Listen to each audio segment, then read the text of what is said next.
अभी नाजरीन आपको बताते चलें कि नौशहरा विरका में जहरीली चाय पीने से एक ही ख़ानदान के 4 अफराद की हालत गैर हो गई। हालत गैर होने पर चारों अफराद को हस्पताल मुंतकिल कर दिया गया। मुतासरा अफराद में से 80 साला बुजुर्ग खातून गफूरा बीबी चल बसी। हालत तशवीशनाक होने पर मुतासरा अफराद को गुजरांवाला हस्पताल मुंतकिल कर दिया गया। जहरीली चाय से मुतासिर होने वालों में आबिद, जमीला, फैज़ान और गफूरा बीबी शामिल हैं। चाय जहरीली कैसे हुई अभी तक वजह सामने न आ सकी। पुलिस ने मुतासरा अफराद से पूछगछ करके कार्रवाई का आगाज़ कर दिया। दूसरी जानिब नाजरीन आपको बताते चले, वजीराबाद के इलाका चिमा कॉलोनी में घरेलू मुलाजमा के रूप में डकैत गैंग ने वारदात के दौरान लाखों रुपया नकदी और जेवरात लूट लिए। डाकुओं की सरकर्दा साथी राफिया नामी घरेलू मुलाजमा ने अपने दीगर साथियों के हमरा घर वालों को बांध कर नकदी और सोना लूटा। बादशाह घर वालों के शोर मचाने पर अहले इलाका ने एक औरत को पकड़ लिया, जबकि 3 साथी फरार होने में कामयाब हो गए। अहले खाना के मुताबिक राफिया नामी लड़की को 1 माह कबल ही घर में काम काज के लिए रखा था। सिटी पुलिस ने मौका पर पहुंचकर मुलजिमा को अपनी हिरासत में लेकर तफ्तीश का आगाज़ कर दिया है। अब आपको लिए चलते हैं गुजरात शहर में खारिया में छोटे बच्चे की बड़ी वारदात। छोटे बच्चे के मोबाइल चोरी करने की वीडियो सोशल मीडिया पर वायरल, ताहाल पुलिस छोटे चोर का सुराग ना लगा सकी।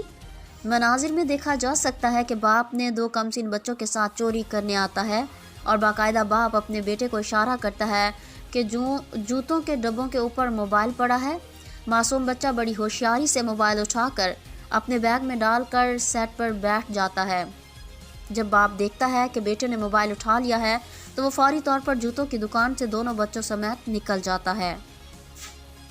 और अब आपको बताएं, म्यूनसिपल कमेटी नारोवाल में डीपीओ नारोवाल कैप्टन रिटायर्ड हाफिज वाहिद महमूद ने खुली कचहरी में लोगों की शिकायत के मौके पर रजाला किया।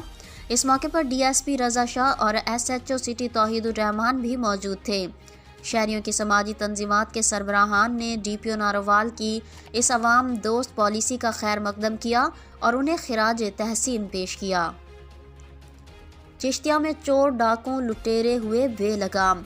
महबूब कॉलोनी में 3 नामालूम नकाब पोश घर में मौजूद 3 खवातीन को यरगमाल बनाकर 5 तोला तलाई जेवरात और 2.5 लाख नकदी लूट कर फरार हो गए। 3 लोग आए हैं, उन्होंने कहा कि जी चावल ले लें, आंटी जी चावल ले लें। 3 दफ़ा गेट जो है नॉक हुआ है।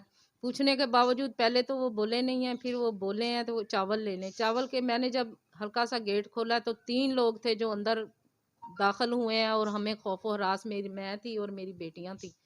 हमें बहुत ज़्यादा हम पे तशद्दुद किया, हमें मारा है, ठीक है। और उनका मुतालबा ये था कि जो कुछ भी है वो निकाल दें। बेटी मेरी के जेवर ले गए हैं और पैसे भी ले गए हैं, 2.5 लाख रुपया ले गए हैं। मुतासरा खवातीन का कहना था कि 3 नामालूम डकैत चावल देने के बहाने घर में दाखिल हुए, जिसके बाद नकाबपोश मुसल्ला डाकुओं ने सर पर पिस्टल रखकर ज़दोकूब करते रहे। डाकुओं ने गले में पहनी सोने की चेन, कानों में कांटे और रंग उतरवा कर नकदी रकम देने को कहा। खवातीन ने बाख्तियारात इदारों से इंसाफ मांगते हुए कहा, हमारे साथ होने वाली डकैती को रिकवर करवाया जाए और मुल्ज़िमान वाला को सख्त से सख्त सजा दी जाए। मंचनाबाद शदीद धुंध का राज। शहर और गिरदोनवा में शाम होते ही धुंध ने डेरे जमा लिए। शहर और अतराफ में शदीद धुंध के डेरे। धुंध के बायस ट्रैफिक की रवानी मुतासिर।